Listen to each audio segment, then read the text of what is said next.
Magandang oras, magandang buhay sa lahat ng ating kababayan, mga katiyats, at manigong bagong taon sa lahat.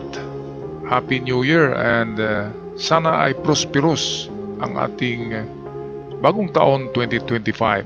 Ang ating video ngayon ay good vibes dahil si Senator Grace Poe ay nagpahayag ng kanyang belief sa talino ni PBBM sa strategy ng pamamahala ng ating bansa. Narito ang video atin panoorin. Alam nyo si Presidente, you give him more credit than you are giving him now. He's a very ready, he's not a lawyer. He's more an economist, a finance guy, a political guy. Magaling si Presidente. Hindi nyo lang kasi binibigyan ng credit. Kasi hindi nagmumura. Pagdating sa mga ganon, in-explica nila kung bakit ito ay isang paraan na mas makakatulong sa ating mga kababayan. Ito naman ay ating pinakinggan at pinagbigyan rin. Ang nakakaantig na kwento ni Grace Poe at ang pagpuri sa katalinuhan ni Pangulong Bongbong Marcos.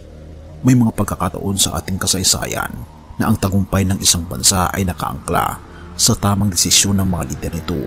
Ngunit paano kung ang lider na inaasahan ng marami ay hindi lang nakikita bilang maalam, kundi may kakayang gumawa ng desisyong higit pa sa inaasahan. Ganito ang naganap kamakailan sa pagpapasa ng 2025 General Appropriations Act o GAA. Ngunit sandali, paano nga ba nauwi sa papuri ni Senator Grace Poe para kay Pangulong Ferdinand Marcos Jr.?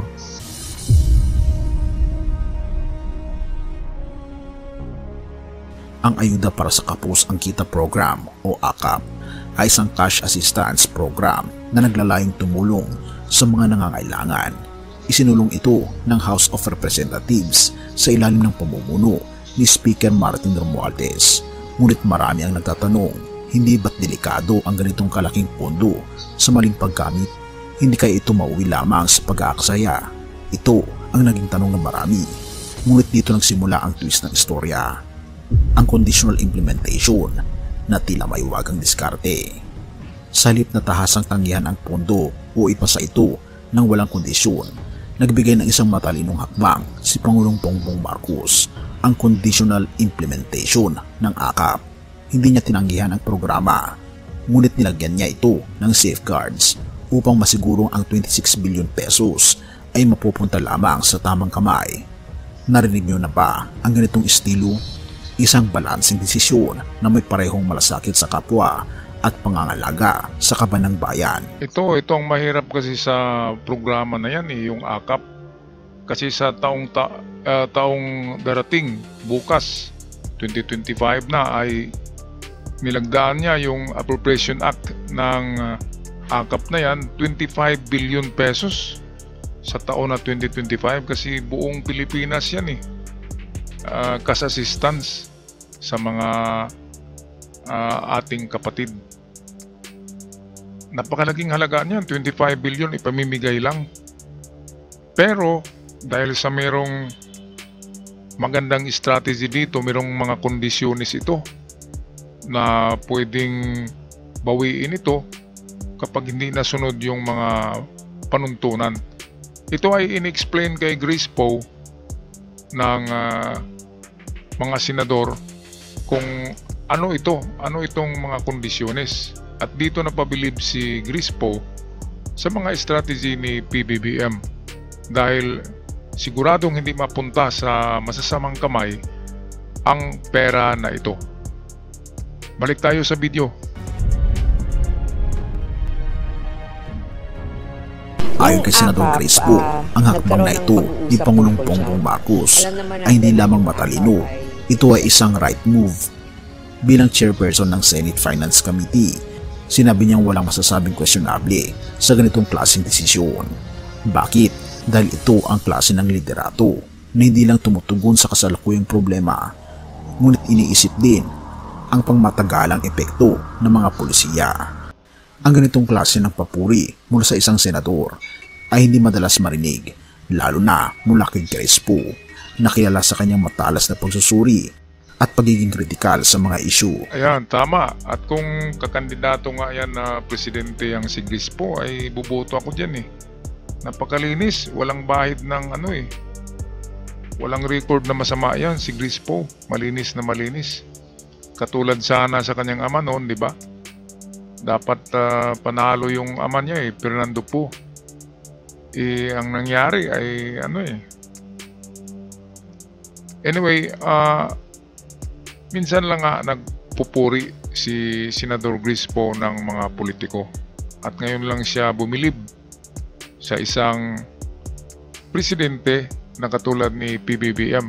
Ang sabi nga ng yung kanina, yung secretary ay strategist, economist at political guy. Alam ni PBBM ang kanyang ginagawa. Kasi naman bata pa ay ini-expose na ni FM ng kanyang ama sa politika si PBBM. Kaya alam niya ang mga strategy diyan dahil lumalaki siya sa palasyo lumalaki siya sa Malacanang. Kaya alam niya ang style ng kanyang ama at siya ay na-train na dito habang bata pa. Kaya like father, like son talaga. Kaya atin suportahan to, PBBM, kasi sunod-sunod na ang mga magagandang programa niya Sunod-sunod. At hindi lang yan, pati sa depensa ng ating bansa ngayon ay napakalaking budget ang inuukol dyan. Pero hindi natin narinig na na nagreklamo ang mga senador. Saan kaya kumukuha to ng pera? Kaya nga sabi nila ay baka nakakuha na ng mga interes ng mga ginto ng kanyang ama. Anyway, tapusin na natin itong magandang balitang ito. Ngunit ang kanyang pagkilala kay PBBM ay nagsasabi ng isang bagay. May tiwala siya sa direksyon ng liderato ng administrasyong ito. Samantalang marami ang nagsasabing puri-puri lang ito. Ang katotohanan ay malinaw. Hindi basta-basta nagbibigay ng papuri si Senator Grispo. At kung siya mismo ay nagsasabing ito ay tamang hakbang, aba, masasabing may kredibilidad ito. Kaya't ang tanong, bakit nga ba tila bilib na bilib si Grispo kay Pangulong Bongbong Marcos? Ang sagot ay simple ngunit malalim. Dahil sa tamang timpla ng malasakit, katalinuhan at strategic na pamumuno na ipinapakita niya. Sa bawat patak ng tinta ng kasaysayan, may mga lider na nag-iiwan ng marka. At sa pagkakataong ito, tila natamaan ni Pangulong Bongbong Marcos ang tamang nota. Ngunit ang tunay na tanong, ito ba ang simula ng mas maraming matatalinong desisyon para sa bansa? O isang kwento lang na magtatapos ng maaga? Bago mo sagutin, isipin mo ito. Kung si Senator Grispo na hindi madaling mapabilib, ay nagsasabing ito ay right move, hindi ba't nararapat lamang bigyan ng pagkakataon ang administrasyong ito? Kawikaan 21 verse 5. Ang mga plano ng masikap ay nagdadala ng kasaganaan, ngunit ang bawat padalos-dalos na kilos ay humahantong sa kahirapan. Ayan, so dito magtapos ang ating video. Kudos kay Sa Inyong Araw Channel, isang ka-vlogger natin na magaling mag-analyze at magaling gumawa ng content. So tama nga na bibilib dito si Senator Grispo na pagkagaling ng pamamahala. At kung napansin natin, bilyon-bilyon ang mga pinapalabas. Grabe agrarian reform. Grabing pinalabas bilyones-bilyones.